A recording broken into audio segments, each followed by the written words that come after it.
Do undriven men have a higher rate of divorce? What does success look like for women and what does success look like for men? And what's our role in encouraging the men in our lives to achieve success? Chris Williamson, which I follow a lot, and I think he leads a lot of the hard conversations in our culture today. And he breaks this down very sort of simply. And by the way, this is based on a lot of data and research. If you go to his podcast, Modern Wisdom, he has invited guests and academics to break down some of these statistics, and also my point of view about data is that you really can't get accurate data. You can only get some degree of accuracy because unless you're, polling the whole world, you can only be polling sort of a micro example, but it does reveal something.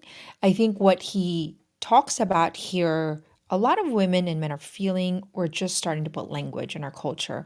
And this is really an invitation to understand our masculinity, our femininity in a world that's become so godless and genderless, where we're afraid to normalize the conversation of what men's role is and what women's role are in culture because we want so badly to be equal, and that equality means there's no distinction between the male and female. And also, there's a lot of confusion in the language itself in our culture today about masculine energy and feminine energy. And that, I think, promotes a level of confusion that is also unhealthy. I think what we're going to see in the near future is a revival of what it means to be a woman and what it means to be a man, because what we've been able to see the last few years is that the data does not support a flourishing men and women in our culture, which is impacting our family lives. And I think that we have unearthed the crisis and we have to move into a solution. So that's my role here in our school community, is how do we become truly fully woman, fully alive in our femininity, and not this fragile femininity or boss babe, I am woman, hear me roar, nothing wrong with being a boss, but the mindset of I don't need a man is equally as damaging. So let's break this down and we're just going to kind of take it. I'm going to let you listen to the whole thing. And forgive me, he does curse. I am anti-cursing. I don't prefer it, but it's our culture seems to think that it's just a way of speaking. So forgive me for this. And if you have children that are watching this, because I do hope that your teenagers can watch this, you can at least warn them about it. And that is an important part, I think, of being a woman, is that we speak in grace, that we don't compromise the integrity in the way we speak in every situation. We can have frustrating conversation without necessarily lowering our standards. So that's my take on it, and it's my opinion. It doesn't have to be yours, but I just want to warn you. So I'm going to go through it, the whole thing, and then I'll take it piece by piece because I think that we can harvest good from this. All right, here we go, Chris. Way to do it. When men lose their jobs, the chance of divorce goes up by 33%. 33% when men lose their job, increase the divorce. So we have to ask ourselves, how does that play into our marriage right now, our friends, our children, our community, and why? Why is it there's an increase of 30% divorce when men lose their job based on statistical data? Does that have anything to do with their role as men? I promise you I was going to play the whole thing over again. I'm sorry, I'm breaking it down. Let me just do it. That means if you have undriven men, the likelihood that you as the woman in their life gets divorced has just gone up by 33%. Women need men to be successful. Women can look after themselves. They're out earning men, they're out educating men socioeconomically, so on and so forth. Yep. Most of them want to be in a relationship. Most of them want to be in a long-term committed marriage. And male unemployment is not good for marital success. When women lose their jobs, there is no impact on divorce likelihood. It is in your interests, both rationally, objectively, subjectively, astrally, fucking karmically. It is in your interests to support the men in your life. Compassionate inspiration is the way to do it. When men lose their jobs, the chance of divorce goes up by 33%. That means if you have undriven men, the likelihood that you, as the woman in their life, gets divorced has just gone up by 33%. Okay. Undriven men. Let's break this down. What does it mean to have undriven men? It means that they're not proactive. It means that they are not carrying the burden of their purpose to provide, to protect, to pursue you. It means that you're carrying that weight of maybe provision, of pursuing him, and maybe he's being passive about that role because that's what he's been conditioned to do. And what does that do? It brings the burden to the woman and what to do about it, because women have a natural orientation to assume the roles of society when it's not being provided. Because our empathetic heart and orientation towards care and nurture will lead us to assume that role. It happened in World War I and World War II, where men were sent out to war. Guess what? Women then assumed the role of men in the home, but also outside the home in the workplace. We just jump right in. And there's a good and a bad to that situation, in the sense that we can recalibrate, we can find a way to have the strength to say, let's keep going, but it does cost something. It costs us. If we have to be both men and women in our relationship, it will allow us to die. What makes us sacred as women, our orientation as nature, if we have to play both roles. So that's why the increase of divorce does go up, because we essentially die parts of who we are and parts of the things that what matters most. But the problem is that we don't have language for it. Why? Because for the last 50 years, women have been told to succeed, to achieve. We've been really taught how to be men. So most of us don't understand why some things bother us, such as, you know what, I really want to be cared for. I want to know that a man can provide for me. So having a man that's driven makes us feel more secure. Why? Because they're going to protect us mentally, emotionally, financially, spiritually, and that makes us feel safe. And so the moment we feel unprotected, our guards go up, we don't trust the men in our lives, and then that then creates a ripple impact of consequence in our culture. And I think that we have to ask ourselves the question, why are men not driven? Well, we've had a society that has told men that being driven, being men, and being masculine is toxic. We are sitting in a byproduct of a culture that has taught men to be passive. And maybe that you did not do that directly as a woman, but that is what our culture has promoted, beginning with Al Bundy. And if you don't remember, it was the sitcom that basically said, men are kind of like duds and they don't really give meaning and women are running the show. Well, we've also had a feminist agenda to make women feel more superior than men, all that compounding with our education system that has become so genderless and neutered, meaning we treat everyone the same, girls and boys.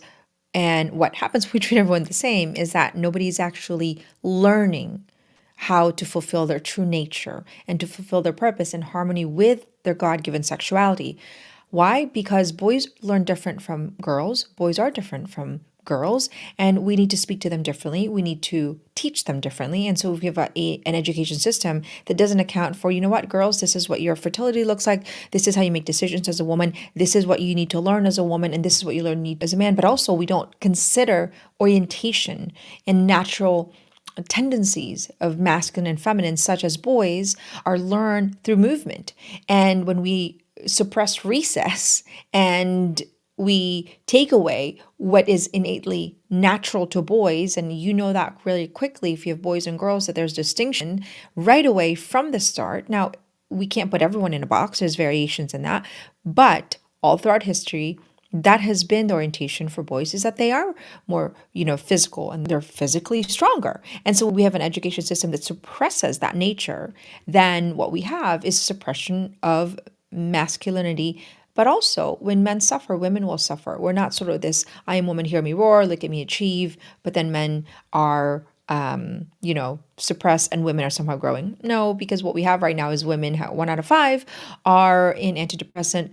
We can't continue. It is false, I would say, false data that women are achieving more. Why? Because it's not about achievement, it's about fulfillment, and women today are unfulfilled. Okay, let's break this down some more. Women need men to be successful. Women can look after themselves. They're out earning men, they're out educating men socioeconomically, so on and so forth. Yep. Most of them want to be in a relationship. Most of them want to be in a long-term committed marriage. And male unemployment is not good for marital success. When women lose their jobs, there is no impact on divorce likelihood. It is that crazy? When women lose their jobs, there's no impact on divorce. What does that say about us women? And what does that say about the beautiful relationship between male and female. That if a woman loses her job, a man will take on the role. And if he's doing his job or is fulfilling his true nature to provide and to protect, a woman can lose her job and still feel safe because a man will be there to actually feel safe. And so these are things that are important because we kind of have to think about the disorder in our culture and how that's impacting this order in our own home. Because if a woman is more driven than men, she will lose respect for him. That's a hard thing to say, but it is true. And she will feel the burden of feeling as though she's the one pulling the man towards growing in the relationship. Why? Because if we're not growing together as a couple, we are dying. And if we're not ambitious and we're not growing and we're not assuming or becoming more ambitious in our capacity to do something to contribute value in the world, we're going to lose a sense of respect for each other. But also as a couple, it would mean that we are dying together because we're not doing anything meaningful together to contribute to society. In your interests, both rationally, objectively, subjectively, astrally, fucking karmically, it is in your interests to support the men in your life. Compassion. It is of our interest to support the men in life. So number one, I think we need to redefine what success looks like for both male and female. And for so long, we have been taught and neutered the idea of success that it is achievement, which is why women today pursue achievement and suppress their fertility, suppress their desire for marriage, suppress their desire for family life, because achievement became the god. We were taught to be like men. And achievement for men is actually necessary. It is right there. Undriven men will eventually suffer. It is incumbent upon us to make sure that we support and encourage our men to be driven, to grow, to pursue, and to be strong leaders. And that requires us to also be willing to be led, to be tender, to assume our role that we can lead in a way that's different than men, but our role is different. We need to understand that our success looks a lot like wholeness. And I'm just showing you this book right now. This is the book that I wrote, Redefine Success for Women, because success has been solely focused on achievement, and the data tells us that women are unfulfilled in spite of how much they've achieved. Women are earning more money, they're becoming more educated, but they're not more fulfilled. So we need to redefine what success is for us right now. Is success meaning that we have, an extra name on our on our extra letter on our name? Is it perfection? And we need to start thinking, is that going to fulfill me even if I have that? Our success is contingent upon doing exactly who we're created to be, which is part of our sexuality. Our fulfillment and our success can never be outside our nature as women, which will lead to our greater fulfillment.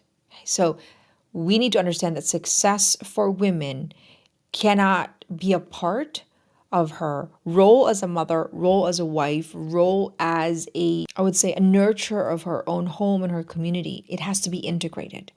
And so we need to ask ourselves, where have we been conditioned to believe these false lies about what success looks like? And how can we support the men in our lives to pursue that drive to grow? And I think at the end of the day, it's understanding the gift of masculinity, the gift of femininity, and how can we study? That's what I want us to take home here, and that's what we do here in the women's school is study, study, study. We pray, we study so that we can give more to society. We study ourselves, we study the state of culture, we study and make study part of our way of life so that we become contributors of society, whether you're a stay-at-home mom, a working mom, single women, empty nesters. Study needs to be part of our norm, just as prayer needs to be part of our norm. And we study ourselves, but we also study the people around us, and we study the state of culture. Why? Because we are called to be nurturers of humanity. How can we then contribute if we don't even know what's happening around us or within us?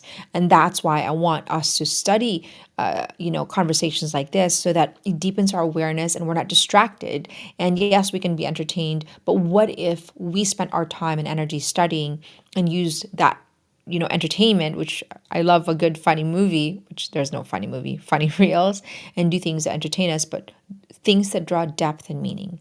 And that's why we're here in the women's school community If you're new here, welcome. If you're new here, this is a training zone on how to be a woman for such a time as this. If you're not yet in our Women's School community, come join us. Be part of the Woman of Study that we are promoting in every facet of society. That's our mission and our vision. If you want to be a mentor of women, join our mentor group so that we can create micro schools that also train women how to be a woman in our culture today. So welcome. God bless you all. And let me know your thoughts in the comments and how you define success, the role of men, the role of women, and we begin to sort of have these hard conversations so that we can get to some point of healing and real depth in our community. God bless you all.